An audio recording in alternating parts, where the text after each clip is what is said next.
Abusua Team Legal Wives ene amuse we move see movie dia ene etwa wramu ewa abusuapani Tupac akache na ekwan a chese Legal Wives ni bi ede abusuapani Tupac afa so no abusua ano eden pa na medesa enkomo no eba besomo na wonya bi etie no wache wadwene na sa ekwan a na afia swasnega efa so enya details information hodo edifri Team Legal team akache ye Maame Akosua se wakache no abusua ene secret na pie ye ba betie ensem a chese de ne nam so ema afia soa na onya secret nyina ede beto abonten no ye ba ne ba betie ye wi a enkomobo bi atimi akoso na wedie ano ede papa na abro twa movie abro ne Shatta wale enam wode asem bi ama ne yenua ma a omabo omadwene po se omobekoso aboa emema se ye Maame Akosua se wansensem no ama ema na efa omo adwene papa na eno nam so ama abro abekasa ede afa no wa pomp sense ede erua yenua ma ni trim ne titiriw ye Maame Akosua Serwaa ensem bai ene o kan ye ba bedomo sukonti mesre ene your first time dia na watimi a subscriber like ye pia share na enkomo no etimi akoye na abusua Maame fa ensem we enhyase na yeni kai enwuramu wo Sompa FM na yenyina yenim OHENENI ADEZOA abusua ene owura bi ebowuramu wo ni studio ho pa na ekwan ya owura no ede Maame efa so na enyasem ketwa na owura ne nsem nyina wo kane se OHENENI ADEZOA onwuram Flagstaff House na John Dramani Mahama omampani His Excellency na konwa no wonkwoje enfamre no na watesa ye Maame ADEZOA wo boa nkrofo nti ono so ne problem a wode aba nyina ene se ebe ya omampani akonwa no wo partner so nti onkwoje enfamre ne yenkwai ne yenkohwe OHENENI ADEZOA eni amane hu na otimi efa mu wo Sompa TV DJ asa gromu me ni bia na me twa kafiri so uso mi mu antoa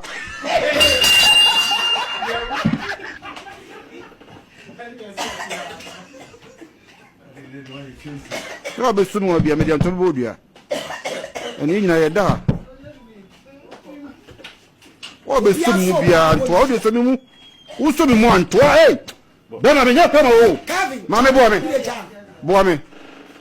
boa me wo boa me na bra amwa na odi aban mi ni sa no den me da kutuma pani afri na konya so fe me kwachi am enye den pelan cruise bi ye fa moto nu enu kwa kra o kwa prekia peja kunya sim from the Kumasi no wi na wonim sa plan de anya wa kona koje se trem so ba ho no mini trem so ba ho no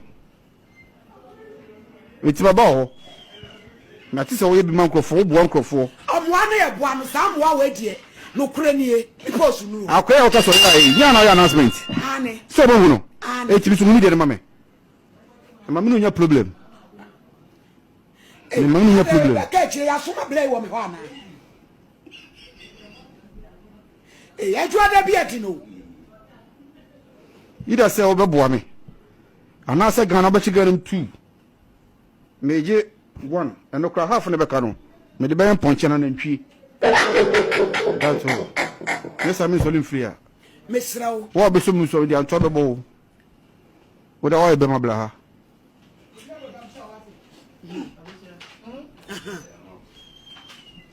Mr. Champo mu nyina jiga na Mr. Champo anu ade ahi ne yekoda aye de adwuma soli fra ko na so awse me soli onu anso na dra ode ne ka ne bai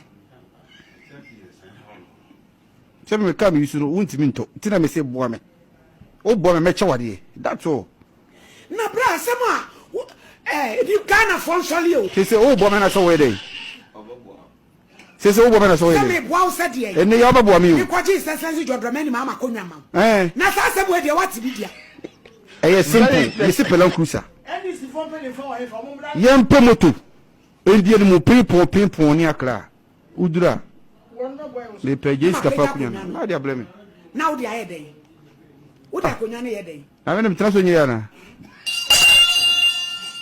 traso na ne yawo me ma mo me so bra yi mu na mo fa Antoine ready abusua ene enyasem getwa o wode ne problem wode wura mu wo studio ho no wo pe John Dramani Mahama ne seat no so atena so bi wo wi ono se kire kwan wo fa ha wo nsa betimi aka enti enos no na yemumura mu ne yeni komo e this side na afia soa ekwan na afia soa fa so enya secret edi free Team Legal Wife akache ye Maame Akosua Serwaa akache na busua ababeda ho na se enipa bi na leak information ni nyina edema no yenko ni enko tiesa enkomo wi Charlene tete break kakrawati yesa gumbe sounds a wo betie no ahwekra ade a ye friend internet Ghana for wo just wo be delete Ghana map kra free phone so oh say I don't know who Afiashas nigga is. I haven't spoken it. I know call Afiash a blogger call Afiashas nigga. I don't know her. Hey, Charlene. Uncle Ebenezer ni Afiashas nigga. Mama odo Bronii ni muno. Uncle Roman father ni muno. Shee. Uncle Collins ni Afiashas nigga. Ti Charlene. Anye check unkomo die why. Chake unkomo die ye na unkomo ko uncle Ebenezer ho a ekọ auntie afia ho unkomo ko Roman father ho a ekọ auntie afia ho unkomo ko mama odo Bronii ho a ekọ ti se ye wo se wo ni obi ankasa ye de a ene na Charlene bibi na edada wo won say de o ka kire wo no wo say stop playing both sides o say jai sa ukọ ha na wo ba ha no o say jai sa ukọ ha na wo ba ha no empushi no kora I call court on your behalf.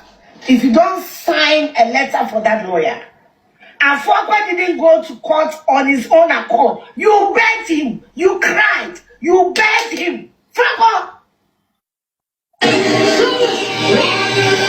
Go and tell the court that your mother was lying.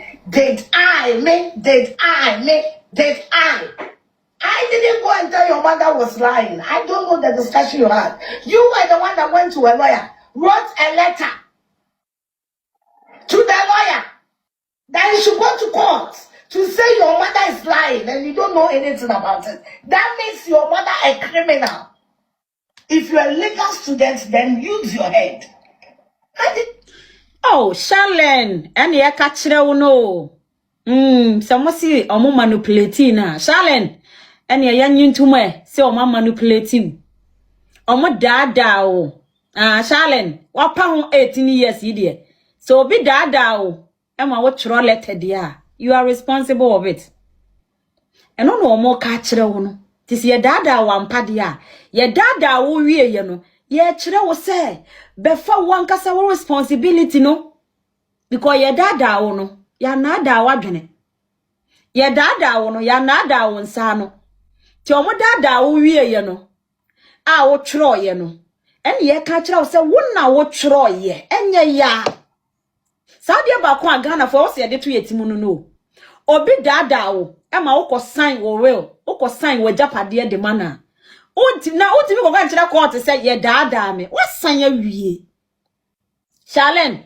eti wei ye de o maame kokotu mu se wa ye ade bia nani kwan se ya afa na beka so obi dada wo eno ekokota ye nka o because Charlene what pa ho 18 years that is why I'm telling you say you people needs to look at that angle no matter what obi be dada Charlene what pa ho 18 years ya chine maami a ya chino you cannot go and say odo Bronii na friend no and Uncle Collins fosu and a friend no omo dada no and omo use no against ne maami court will not accept it. Court will look at the age and see or bipolar or adwenimu yale or ye disable ye check no onye disable ono ana ye. That is why akola pa ho 18 years awapa ho.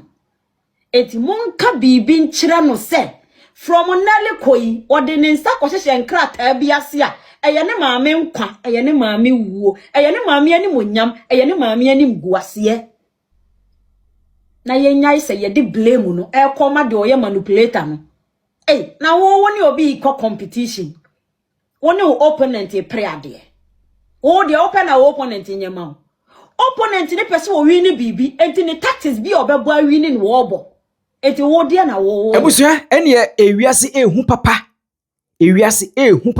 Team Legal Wives almost we move ene ye movie ni anto aso emfa ensam no entim emfa ma ho na we no ye twawura mu ewo abusuapani Tupac na ne makobone obi atwa gu ne ho na Awurade eche kure yenhwe ne ntie confuse na ye catch ya wo pa se all number njonku ase kase bayre se nipa bone samu na bayi bon samu na wo ye na kawunya abotra yenu na ne akosha se waye no.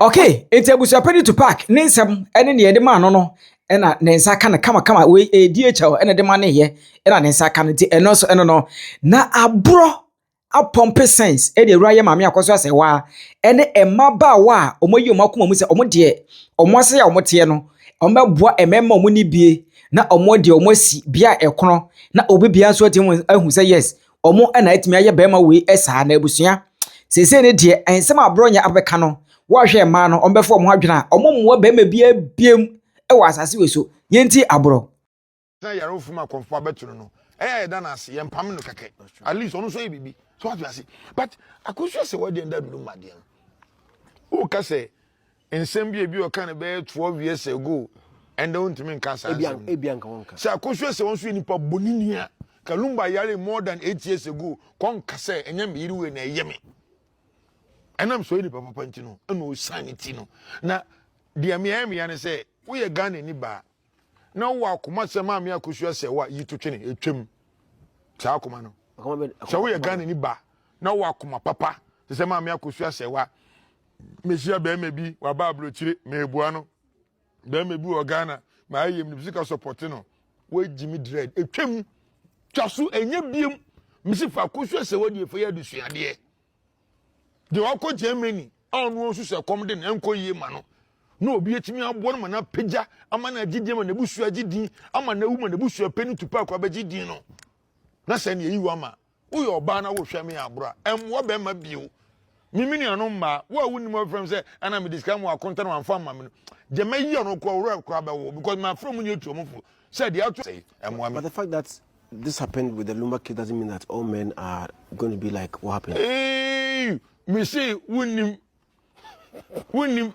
Zayo kroma on hwe omo mama Ghana ma essay e mpenifo e wo kroma ohene betimi aton asase am obi 80,000 no de mu 50,000 aye masem no de 30,000 abu abi abusua e ka 5,000 sa asase no ton 80,000 obese aton obi 80,000 bi o enti e ba ni say o yes o ye wedded wife o fa we reach e beji umra nansia so umra asen aba say woni oba ne tena be ma ne tena se bia mbobra na wan fa usika nhyem na se bia o se o ma bre ma yeduane ama me na wunti baji 50% enye yi so atsamra no yesi aba ene ya no wochi na meka wo media no so no se sa ne age atuma o won adwene wo mpanifo tirim sa me say omo mbeje omo dan no enya mi na enya wu ye dan yesen ba ku mienu ye mpanifo bi omo so omo dan 10 12 15 omo na mama isi ya bre no na ka wo de enka no kwe pa se nka nya asem ne enka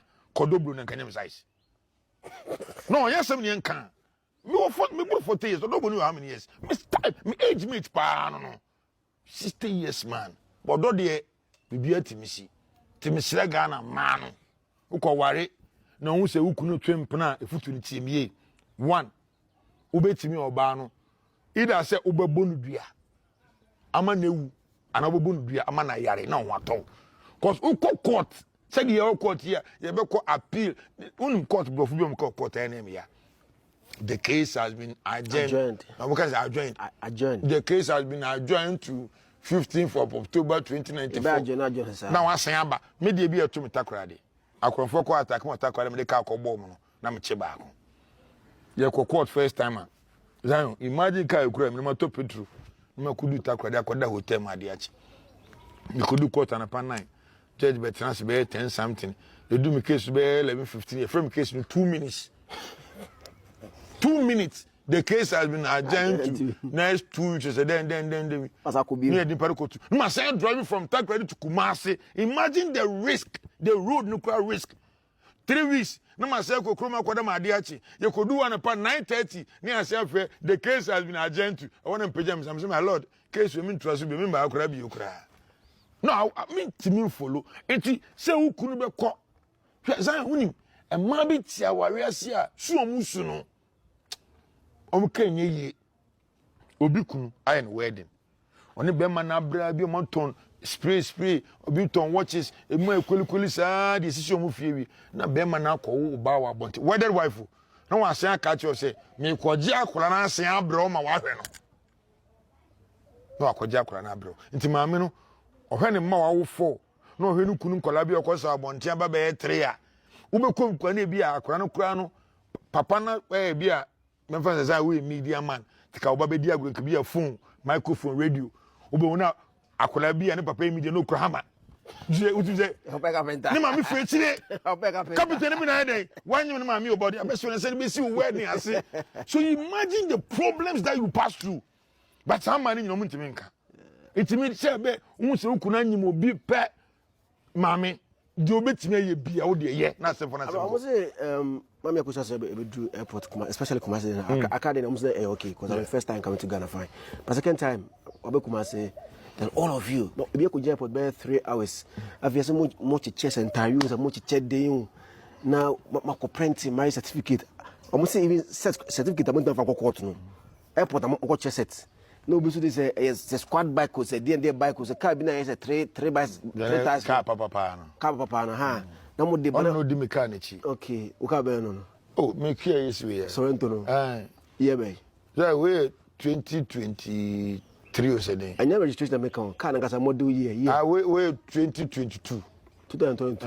Modern one. Kocheke, so you come. So, okay. Me, I'm a dear, we dim, and you say, be obedient. Me ana me toye no so abro mu say adeguta me kaso bidia say wonye se bi ba wo cha me kakra nti no ja age dem to ne skemu de wo cha me kakra nti mo bia why dila o gorilla foreign man and good so as I was asking almost I say airport like mo hear too much movie I say is it almost say celebrity answer day first lady celebrity kuna for first lady kuna for celebrity first lady ona come at Nechi, or cherry no or even no ginger.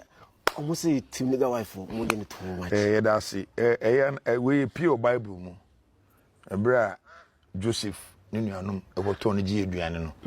No one say Joseph, who Maja Tarino, but a comedy of Mumcoyano. Uncle Joseph and Fidi Duano, no Pono de Duaniche. Now, to park in the bush and for any party in him say, you go Akosua say winning mass. I'm a Ghana folk who come to my move, you know. But then I meet me. Yes, na ye be wonu manaji ni penyina ko we wiase o kan ni pe we wiase. Se Christopher ko e bia be 100 million pa nipa ba ko e be ji 100 million. Ni akonu dwambuom. Watch me da. Na ne papa e carpenter ni. Sanka e Ghana ha. Ke be kese bia Ibrahim Muhammad na enwo. Na ke bia ne so no me ye desperate because o ni petitiri wa oba be wudi agi wiase ma amane sa Akosua se wodi maka nyame ana ma na sia Ghana for man Ghana mrema bia dia adusuade. I'm telling you se maame no edom na mo hu na mo yem hyehye mo no munya hwehwe so ye mistake ana ni gino kase bia meye yie Ebusua eti abro na wote se wo kasa ohodom a enya asem keto akra emaba wei se de mema yawu ya last ya ne deda wei eti enos no na ebusua wunim se yenua no won akwantuo mu no omkwa no mobrofo ebi nom ma menka ne sa ebi mo ekwa ebi mu fa so ka brofo ne de eya na no den na wo de hwe video wei eya asemo ebusua brofo edu udimi ka brofo a enye by force ka wotwi ne ko ba bi ebusua ha GH report obaso a che wadwene e wo comment section ho yakram